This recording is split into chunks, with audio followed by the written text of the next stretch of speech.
A Body of Doctrinal Divinity by Dr. John Gill. Book 6, Chapter 1 of Redemption by Christ, narrated by David Clarke. Having in the preceding book gone through the twofold state of Christ, his humiliation and exaltation, and considered the several offices of prophet, priest and king, sustained and exercised by him therein, I shall now proceed to consider the blessings of grace which come by him, through the exercise of them, and especially his priestly office, for he is come and high priest of good things to come, Hebrews chapter 9, verse 11, which were future under the former dispensation, were promised of and prefigured in it, but not accomplished. For the law had only a shadow of these good things to come, Hebrews 10:1. But now they are come, and are actually obtained through Christ's coming in the flesh, and through what he has done and suffered in it, as redemption, satisfaction, reconciliation for sin, remission of sin, justification, adoption, and as redemption stands in the first place, and is a principal and most important blessing, the doctrine of grace. I shall begin with that, and first I shall settle the meaning of the word, and show what it supposes, includes, and is designated by it.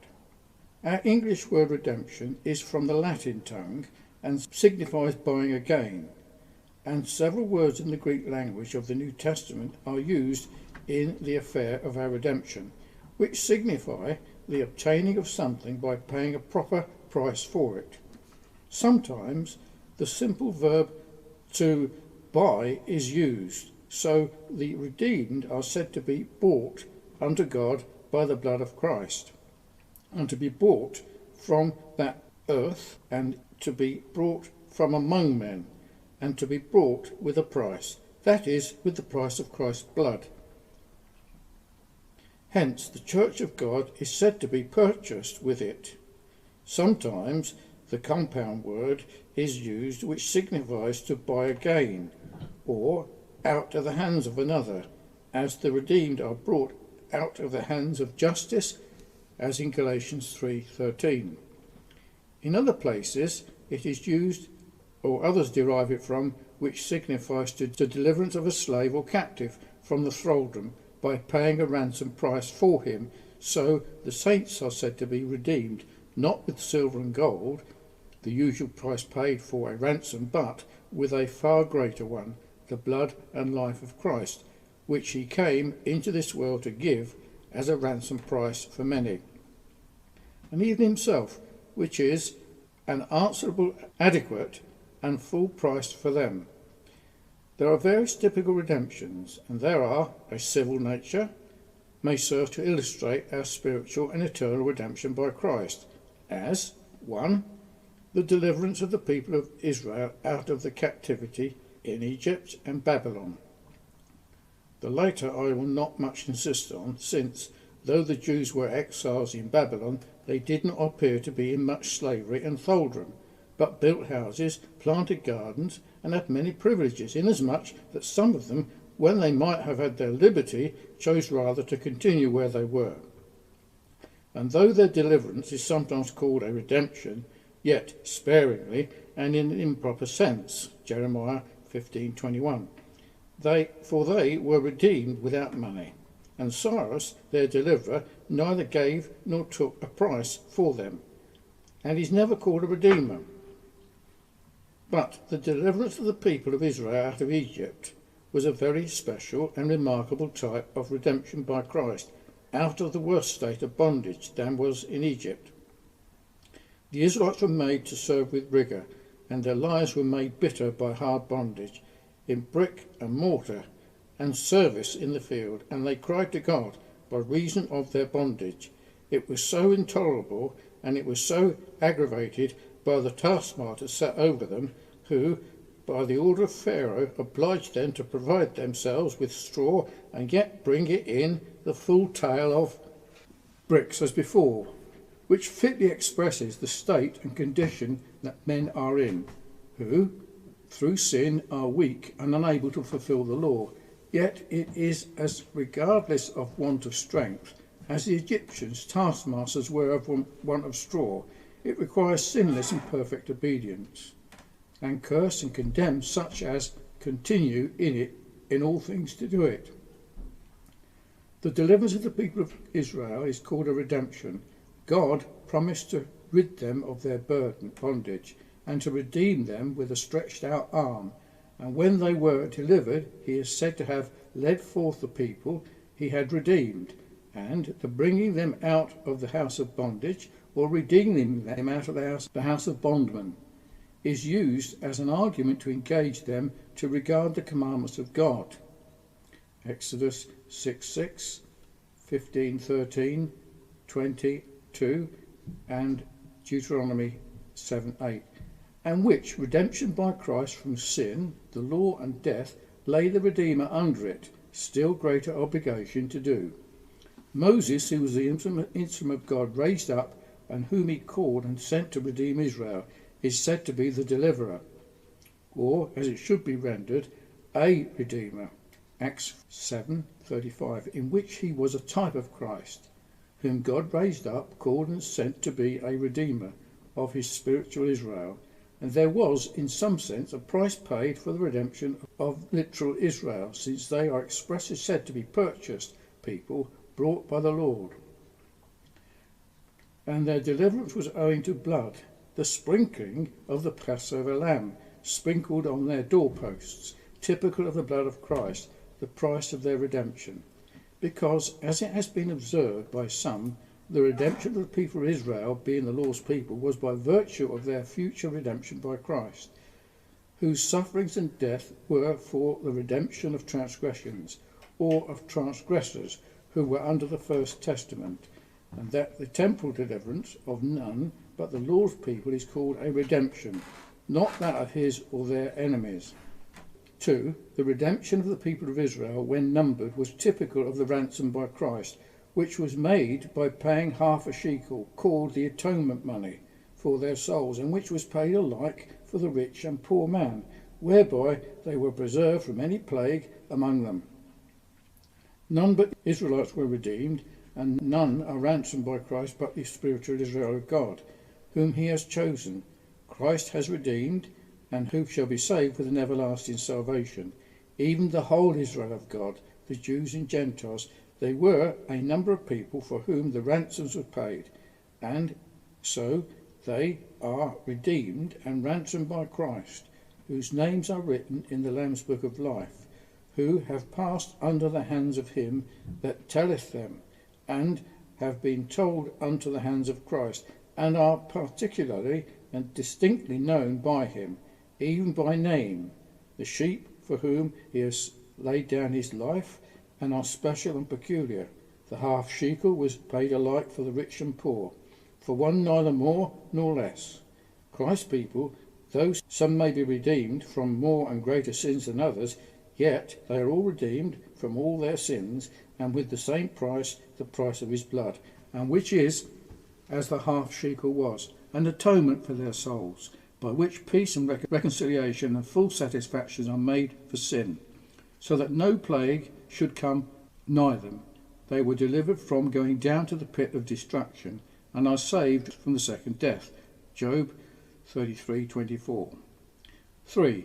The buying again of an Israelite waxen poor and sold to another by any near kinsman to him is a lively representation of the purchase and redemption of the Lord's people, who in a state of nature are poor and wretched and are miserable, even so as to be like beggars in the dunghill, when such was the grace of Christ, who was rich, for their sakes became poor, for they through his poverty might become rich, and to such a degree as to be raised from the dunghill, and sit among princes, and inherit the throne of glory. Though some may not sell themselves to work wickedness, as Ahab did, yet all are under sin. For if it was the case of the Apostle Paul, though regenerated, much more must it be of the case of the unregenerate man, who through sin is brought into subjection to it, a servant of it, and a slave of it, as the poor Israelite sold to the stranger was a bondman to him, and such an one cannot redeem himself, being without strength, unable to fulfil the law, and to make atonement for sin. Nor can any of his friends, though ever so rich, redeem him, or give to God a ransom for him. Such may redeem a poor relation or a poor from a prison by paying the pecuniary debt for him, but cannot redeem his soul from hell and destruction. May give a ransom price to man for one in slavery and bondage, but cannot give to God a ransom to deliver him from wrath to come. Only Christ, the near kinsman of his people, can do this, and has done it. He that is their God, their near kinsman, partaker of the same flesh and blood with him, is their Redeemer, who has given him for a ransom for them. 4. The delivery of a debtor from prison by paying his debts for him is an emblem of deliverance and redemption by Christ. A man that is in debt is liable to be arrested and be cast into prison, as is often the case, where he must lie until the debt is discharged by himself or another.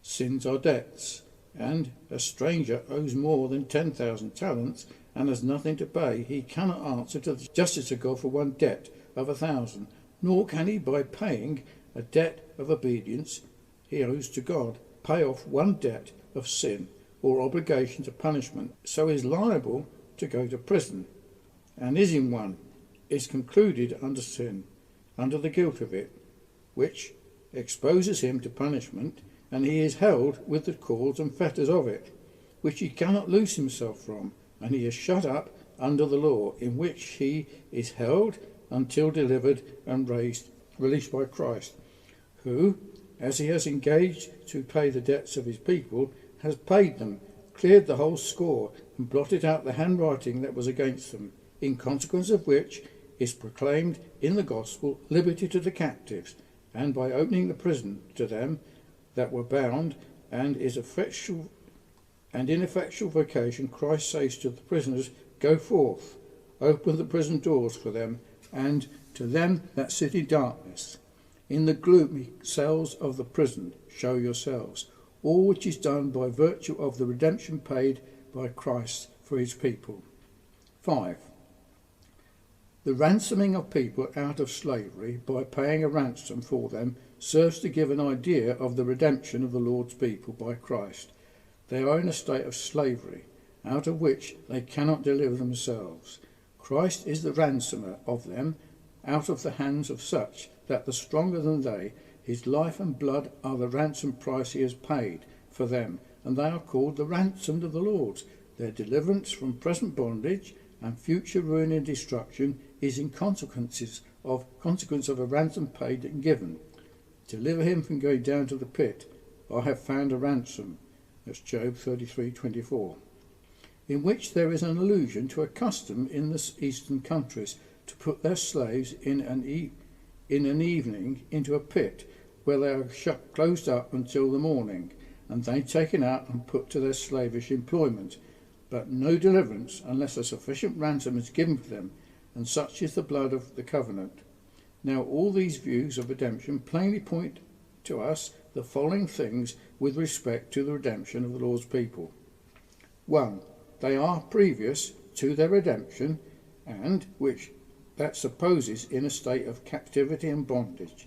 They are sinners in Adam. They are actual transgressors, and so come into the hands of vindictive justice, offended by sin, and which will not clear the guilty without satisfaction given to it, which is made by paying a price. Redemption by Christ is nothing more or less than buying his people out of the hands of justice, in which they are held for sin, and that is with the price of his blood, which is therefore paid into the hands of justice for them. Hence they are said to be redeemed, or brought unto God by his blood. Being sinners and offenders of the justice of God, that hold their sin under the guilt of it, which binds them over to punishment, unless delivered from it, it holds them under the sentence of law transgressed by them, which not only accuses of and charges them with sin, but pronounces guilty and condemns and curses. It holds them in subjection to death, even eternal death, which is the wages and just demerit of sin. The law threatens with it in case of sin being committed, the sentence of death passed upon all men. All have sinned. Judgment, or the judicial sentence, came upon all men to condemnation in a legal way. And sin reigned unto death in a tyrannical manner, or, in other words, men became not only deserving of wrath, but obnoxious to it. The wrath of God was revealed from heaven against the unrighteousness and ungodliness of men. And indignation and wrath, tribulation and anguish came upon every soul of man, as upon the children of disobedience, unless delivered from it, through the redemption that is in and by Christ. In such an enthralled state are men in sin, to the justice of God, to death and wrath to come. 2. The redemption by Christ is a deliverance from all this. It is a redemption from sin, from all iniquities, whatever original and actual, from avenging justice on account of sin, from the guilt of sin, for there is no condemnation by it to them that are interested in redemption by Christ. Who shall condemn? It is Christ that died, and by dying he has redeemed his people from sin and secured them from condemnation. And in virtue of this they are delivered from the domination of sin. For, though this is done by effectual vocation, by the power of divine grace, it is in virtue of redemption by Christ, by whose sin is crucified, and the body of it destroyed, so that it may not reign over them, or have dominion over them. One branch of redemption lies in being delivered from a vain conversation, and are long the redeemed shall be delivered from their very being of sin, when their redemption, as to application of it, will be complete, as it will be in the resurrection. Then the soul will not only be among the spirits of just men made perfect, but the body will be cleared of sin, mortality and death, which is called redemption as it draws nigh. The redemption of the body waits for the day of redemption. Luke 21:28. Redemption is the deliverance from the law, from the bondage of it, and from the curse and condemnation of it, so that there is no more curse, and from eternal death and wrath to come, life is forfeited into the hands of justice for sin, which life is redeemed from destruction by Christ, giving his life a ransom for it. He, by redeeming his people, has delivered them from wrath to come, being justified through the redemption that is in Christ. By his blood they are and shall be saved from everlasting wrath, ruin and destruction. 3. The redemption by Christ is such a deliverance as that it is setting persons quite free and at entire liberty. Such who are dead in sin by Christ are freed from it, from the damning power of it, and from its dominion and tyranny, and though not as yet from the being of it, yet ere long they shall be, when, with the rest of the members of the church, they will be presented glorious, without spot and wrinkle, or any such thing, and such are free from not from obedience to it, yet from the bondage of it. They are delivered from it, and are no longer held in it as in a prison, but are directed and exhorted to stand fast in the liberty with which Christ has made them free. And this will have its completion on all accounts when the saints shall be delivered from every degree of bondage into the glorious liberty of the children of God.